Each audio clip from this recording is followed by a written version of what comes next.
Devin Booker has one of the most insane career arcs I've ever seen. Despite being dominant in his first few seasons, he was seen as an empty stats player because the Suns failed to win. Fast forward a little past their magical bubble run, and he's been seen as one of the best shooting guards in the league, helping the Phoenix Suns make the NBA Finals in 2021 and helping them win 60 plus games in 2022.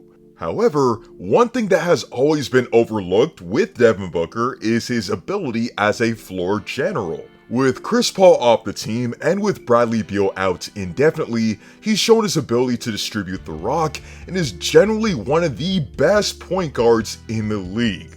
Borderline elite.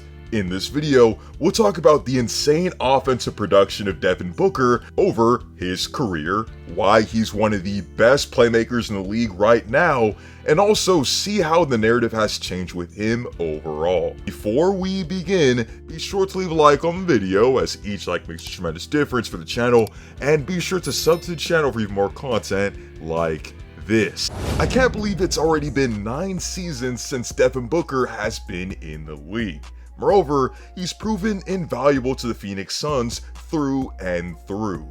In just his rookie season, he became just the 4th youngest player in NBA history to score 1,000 points, set the Suns rookie record for most consecutive games hitting a three-pointer, and was the first Suns rookie with multiple 30-point games in a season since Richard Dumas in 1993. This was just the start of great things to come for Booker, as in year 2, he jumped to 22 points per game and had probably the most famous game of his NBA career. He scored 70 points at TD Garden, scored 51 points in the second half of that game, and became the youngest player to drop 70 points in a game at just 20 years of age. The thing is, probably the most insane thing about this is that Booker was the first player to score 50 or more points against the Boston Celtics since Hakeem Olajuwon in 1996.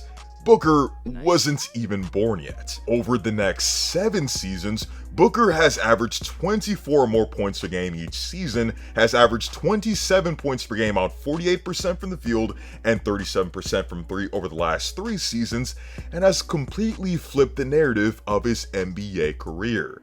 As a dynamic offensive player who has amazing footwork, is lethal from mid-range, can dissect defenses and get to the paint at will, and has a knack for getting to the line, Booker has been a handful for defenses and has consequently changed the narrative surrounding his career. When paired with Chris Paul, Booker wasted no time and helped the Suns make the 2nd seed in 2021 and led them to the NBA Finals. And last year's playoffs, Devin Booker did things that hasn't been done in 30 years, scoring the most points through 8 playoff games since Michael Jordan. So, we've now established how great of a scorer Booker has been in his career, but the world is finally getting to see the threat of his offense, leading to him being a great playmaker at a large scale. The Suns are on a roll right now, winning 7 of their last 10 games, and in an ideal world, the Suns' new big 3 of Booker, Beal, and KD should be ushering in this winning. However, with the 3 of them not playing a single minute together this season, Booker has had to take on playmaking duties, is completely thriving in this role, and his offensive ability is paving the way for him. He's averaging an insane 8.5 assists per game, which is 5th in the league, and has an assist percentage of 40.5%, which is the 4th best mark in the league. Meaning, when Booker is on the floor, he assists on 40.5% of the Suns' field goals, a higher mark than Luka Doncic, LaMelo Ball, and Chris Paul.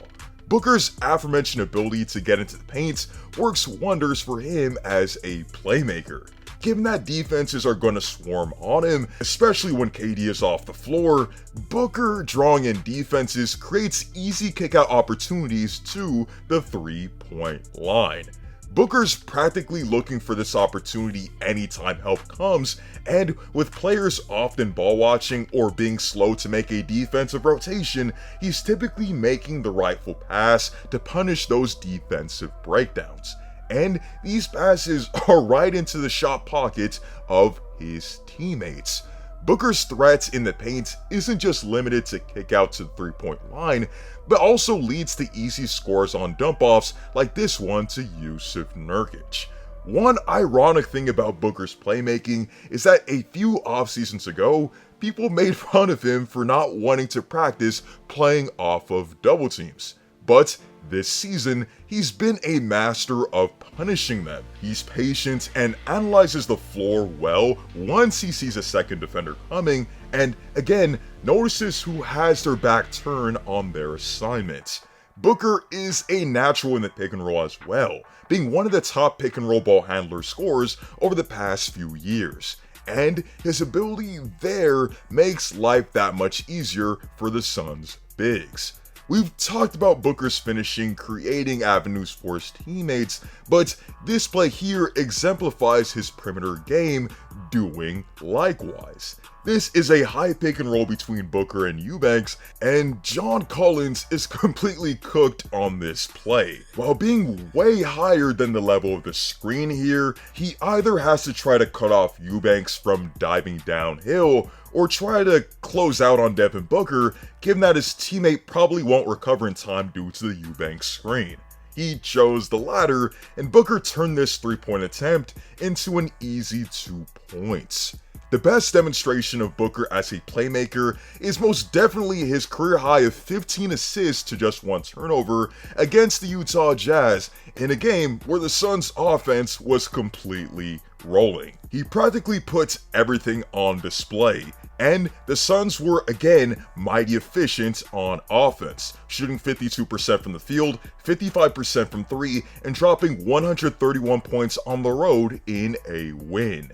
When Booker has played this season, the Suns are 8-2 and have an offensive rating of 127, which would be the best mark in the league. When he's off the floor, the team's offensive rating plummets by 13.5 points, which would make them a bottom 10 offense. Booker, on top of his playmaking, might be having the best season of his NBA career. He's averaging 27 points, 8.5 assists, 5.4 rebounds, on 48% from the field, a career best 40% from 3, and is shooting 47% from mid-range, leaving it with a true shooting percentage of 60.7%. When the Phoenix Suns are healthy, they're not just a fun team to watch with Booker running the show, but they're legit title contenders. However, they just haven't had the right injury luck, with Booker already missing 9 games, and with Beal still being out due to back issues. But with Devin Booker doing what he's doing on the highest usage percentage of his career, the Suns have a chance to be good whoever is on the floor. With that being said, be sure to let me know your thoughts on Devin Booker's ascension as a playmaker and where you rank him among the league's best. Also, let me know how dangerous you feel the Suns can be when the three of Beal, Booker, and KD finally get to play together on the same floor. Let me know in the comment section down below. Be sure to leave a like on the video, as each like makes a tremendous difference for the channel, and be sure to sub to the channel for even more content like this. Hope to see you all in the next one, and stay tuned.